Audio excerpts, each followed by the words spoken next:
Hi, எல்லோருக்கும் வணக்கம். Big boss season 8 Tamil. So இந்த வீடியோவில் நான் நெகட்டிவ் பிஆர் அப்படின்றத க்ளீனாக பார்த்தீங்கன்னா ரவீந்தர் அவர்கள் கன்ஃபார்ம் பண்ணிட்டாரு. என்னையா சொல்கிறீங்க அப்படின்றீங்களா? ஆமாம், முத்துவுக்கு வேணும்னே நான் சில விஷயங்கள் ஆதரவாக பேசி சௌந்தர்யா மட்டம் தட்டினது ஒரு கேம் தான் அப்படின்ற மாதிரி ரவீந்தர் பிரேக்கிங்காக ஒரு விஷயம் சொல்லியிருக்காரு. அட பாவி, இதுக்காரா வெள்ளையும் சொல்லையும் அழுதிங்க அப்படின்ற மாதிரி இருந்துச்சு. ஸோ அதை பற்றி பேச போகிறோம். அப்புறம் ப்ரொமோ ஒன்றில் வன்மத்தை இன்னும் கக்கிட்டு இருக்காங்களே அப்படின்ற மாதிரி இருக்குல்ல, அது ஆனந்தியோடைய ஐடியாவாக விளங்குச்சு போங்க அப்படின்ற மாதிரி தான் இருக்குது. ஸோ இந்த ரெண்டை பற்றி தான் அந்த வீடியோவில் பார்க்க போகிறோம். வீடியோக்குள்ளே போகிறதுக்கு முன்னாடி சேனல் புதுசாக இருந்தால் கண்டிப்பாக சப்ஸ்கிரைப் பண்ணிக்கோங்க, வீடியோ மறக்காமல் ஒரு லைக் பண்ணிக்கோங்க. இப்போ நம்ம வீடியோக்குள்ளே போகலாம். ஸோ ரவீந்தர் அவர்கள் இன்றைக்கி காலைல அன்ஷிதா கிட்டே ஒரு டாபிக் பேசிகிட்டு இருந்தார். இப்போ வரைக்கும் பேசிகிட்டு இருக்கார். என்ன அப்படின்னா, அவங்க கேட்குறாங்க, அன்ஷிதா நீங்கள் முத்துக்குமரனுக்கு ஓவர் சப்போர்ட்டிவாக இருக்கிற மாதிரி எங்களுக்கு ஃபீல் ஆகுது அப்படின்னோடனே, நான் ஒரு கேம் மாறுறேன். முத்துக்கு ஓவராக சப்போர்ட் பண்ணி ஒருத்தவங்களை நான் அடித்தேன் அப்படின்னா அவங்களுக்கான கிராஃப் பார்த்திங்கன்னா மேலே கடன்னு ஏறும். ஸோ இவனுக்கும் கிராஃப் இருக்கிறப்ப கண்டிப்பாக ரெண்டு பேருக்கு டஃப் ஃபைட் வரும். அந்த ஒரு மனநிலையில் தான் நான் பார்த்தீங்கன்னா ஒரு மைண்ட் கேம் விளாட்னேன். என்ன அப்படி தான் விளையாட சொன்னாங்க, நான் விளையாண்டுருக்கேன் அப்படின்ற மாதிரி ஓப்பனாக சொல்லிட்டார். அப்போ எல்லாருக்கும் ஒரு டவுட் வந்துருச்சு, அப்போ பிரம்மாஸ்திரத்தை எடுத்து முத்துவை தான் போட பார்த்துருக்கீங்க அப்படின்ற மாதிரி தான் எனக்கு ஒரு ஃபீல். ஏன்னா அப்படியே விட்டாலும் மக்கள் பார்த்திங்கன்னா அப்படியே விட்டுட்டு சரி முத்துவுக்கு தான் நல்லா ஓட்டு இருக்குன்னு சொல்லி ஓட்டு போட்டு போயிடுவேன். இப்போ இப்படி ஒரு மிச்சர் இருக்குது அப்படிங்கிறத அடையாளப்படுத்தி காட்டி இவ்வளோ அடித்து மக்கள்கிட்ட வச்சு பாவம் அந்த பொண்ணு அப்படின்ற மாதிரி அந்த சிம்பத்தி கிரியேட் பண்ணி இப்போ முத்துக்கு கொஞ்சம் அப்படியே கீழே வர வச்சிட்டாங்க பார்த்தீங்களா ஓட்டில்.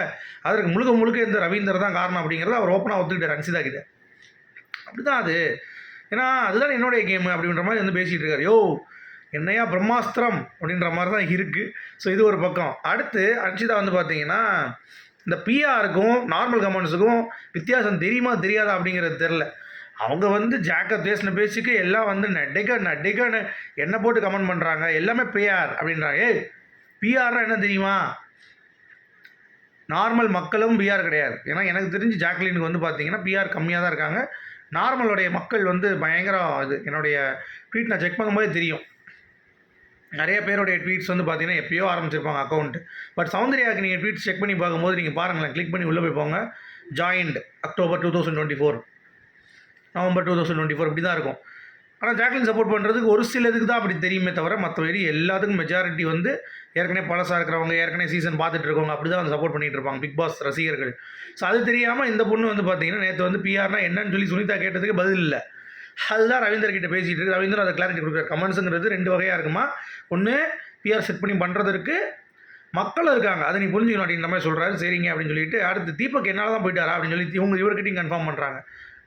அவன் சொல்லிட்டாங்க, இல்லை அப்படிலாம் இல்லைங்க, தீபக் யாரும் உள்ளே சுற்றிலாம் விடலை, அவருடைய கேம் பிளேனால தான் போயிருக்காரு அப்படின்ற மாதிரி அனுப்பிச்சு தான் சொன்னேன். அப்பாடா, எனக்கும் ஆனந்தி சொன்னோட தான் ரொம்ப ஹாப்பியாக இருந்ததுன்ற மாதிரி ரவீந்திரன் சொல்கிறாரு. அப்போ குட்டையை குழப்பி விட்டுருக்காரு. ஸோ உஷாரையா உஷாரு, ஓரஞ்சாரம் உஷாரு, பணங்காசு உஷார் அப்படின்ற மாதிரி ரவீந்தர் உஷாரு, மாட்டிக்காத உஷாரு அப்படின்ற மாதிரி முத்துக்குமரன் நேற்று ஒரு போர்டு போட்டான். ஐயா இனிமேல் என்ன ஃபேவரட் யூரட்னு சொல்லிட்டு இருந்தால் அவ்வளோதான், ஒரே போடா போட்டுரும் அப்படின்ட்டு. அதுதான் நல்லது. ஏன்னா இந்த மாதிரி ஆட்கள் பார்த்தீங்கன்னா சுற்றிட்டு இருக்காங்க பாருங்க, சுற்றி பூ வச்சுருவாங்க போல தெரியுது ஒரு விஷயத்த. அடுத்து இந்த வன்மத்தை கேட்குற டாஸ்க் ஆனந்தி கொடுத்தாங்க அந்த மாதிரி சொல்கிறாங்க. அது ஆனந்தி கொடுத்தாங்களோ இல்லையோ, எனக்கு தெரிஞ்சு அது பாசிட்டிவ் நெகட்டிவாக நான் நினச்சிருந்தேன், பாசிட்டிவ் ஆக்கிட்டேன் அப்படின்ற மாதிரி சொன்ன டாஸ்க்காக தான் இருக்குதுன்னு நினைக்கிறேன். ஏன்னா ஜாக்லின் பொறுத்த வரைக்கும் அவங்க நெகட்டிவ் அப்படின்ற மாதிரி நான் நினச்சிருந்தேன், டவுட் போடுற மாதிரி. ஆனால் இப்போ அப்படி கிடையாது. விஷால் இப்படி தான் ஆனா நான் நினச்சிருந்தேன், ஆனால் இப்போ அப்படி கிடையாது. ஸ்ட்ராட்டஜி அலையன்ஸோடு பார்த்தீங்கன்னா முத்துக்குமரன் ஒரு கேம் ப்ளே பண்ணுறான், அது எனக்கு வராது, அது நல்ல விஷயம் அப்படின்ற மாதிரி அவள் சொல்லியிருப்பான்னு நினைக்கிறேன். நான் சொல்கிற புரியுது அவங்களுக்கு. பாசிட்டிவாக சொல்லக்கூடிய அந்த நோட்டில் இருக்கக்கூடிய அந்த ப்ரொமோவை நெகட்டிவாக கட் பண்ணி ஃபைனலுக்கு கொஞ்சம் அப்படியே ஒரு பூஸ்ட் பண்ணுறதுக்கு. இப்போ ரயான் எடுத்துக்கிட்டால் கூட பவித்ரா சொன்னான் பார்த்தீங்களா. ஆனால் பவித்ரா கிட்ட தான் எல்லா விஷயத்தையும் ஷேர் பண்ணிகிட்டு இருந்தான் ஒரு வாரம் காலமாக நான் சொல்கிறேன். ஸோ அப்படி இருக்கும் பொழுது அவளே திருப்பி சொல்கிறது அப்படிங்கிறது நடக்காது. அந்த மாதிரி டாஸ்க்கும் இருக்காது அப்படிங்கிறது தான் நடந்துட்டு. சரியா, இது வரைக்கும் லைவில் இதுதான் மெயினாக அன்ஷிதா ரவீந்தரோடைய டாபிக் தான் போயிட்டுருக்கு. மற்றபடி எந்த சுவாரஸ்யமும் இல்லை. நான் வேறு ஏதாவது இருந்துச்சுன்னா கண்டிப்பாக உங்களுக்கு அப்டேட் பண்ணுறேன். ஓகேங்களா? ஸோ உங்களுடைய கருத்துக்கள் என்ன அப்படிங்கிறத சொல்லுங்கள். வீடியோ பிடிச்சா மறக்காமல் லைக் பண்ணிக்கோங்க, ஷேர் பண்ணிக்கோங்க, சப்ஸ்கிரைப் பண்ணிக்கோங்க. தேங்க்யூ.